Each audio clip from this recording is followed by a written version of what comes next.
भारतीय लोकतंत्र का ग्रंथ कहा जाने वाला भारतीय संविधान अब सिर्फ पढ़ा ही नहीं बल्कि अब गाया भी जा सकेगा। देश के 142 साहित्यकारों ने मिलकर भारतीय संविधान के मुश्किल अनुच्छेदों को सरल भाषा में छंदों और दोहों में पिरोया है। विश्व के सभी संविधानों की जो अनुकरणीय अच्छी बातें थीं उन सबको समाहित किया गया है। यह संविधान बहुत बड़ा होने के साथ ही बहुत ज़्यादा कानूनी शब्दों के उपयोग के कारण आम लोगों के लिए कठिन हो गया है। तो एक विचार यह बना कि हम लोग साहित्यकार मिलकर इसको लोक की भाषा में प्रस्तुत करें ताकि ये लोकतंत्र में लोक को सहज ग्राह्य हो सके।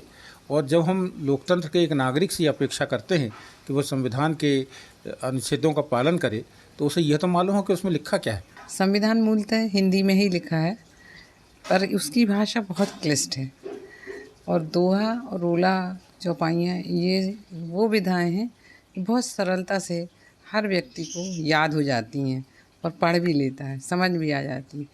इसलिए ये फैसला किया गया था कि संविधान को, भारतीय संविधान को रोला और चौपाइयों में दोहा के रूप में ही लिखा जाए। इस पहल में देश भर के 142 साहित्यकारों में मध्य प्रदेश के 10, जबलपुर के 7 साहित्यकार शामिल हैं। छंदों में ढाले गए भारतीय संविधान में 2110 दोहे, 422 रोल और 24 छंद गीत शामिल किए गए हैं। पूरे भारत के लोग थे, भारत के लोगों को ही छांटा गया था। भारत के लोग, इसमें से 142 लोगों को छांटा गया और उन 142 लोगों ने सबने अलग अलग अनुच्छेद में इसकी रचनाएं की।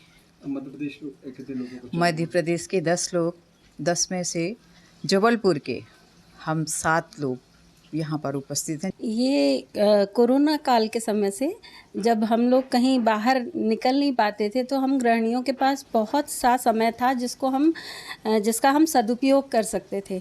उस समय एकदम साहित्यिक पटलों का निर्माण हुआ और उसी में हम जुड़े और उससे हमने ये दोहा रोला और ये सब छंद महालय हैं उनसे सीखा और फिर उसका यहाँ संविधान में उसका उपयोग किया। साहित्यकारों की इस अनोखी पहल को golden book of world record में भी दर्ज किया गया है।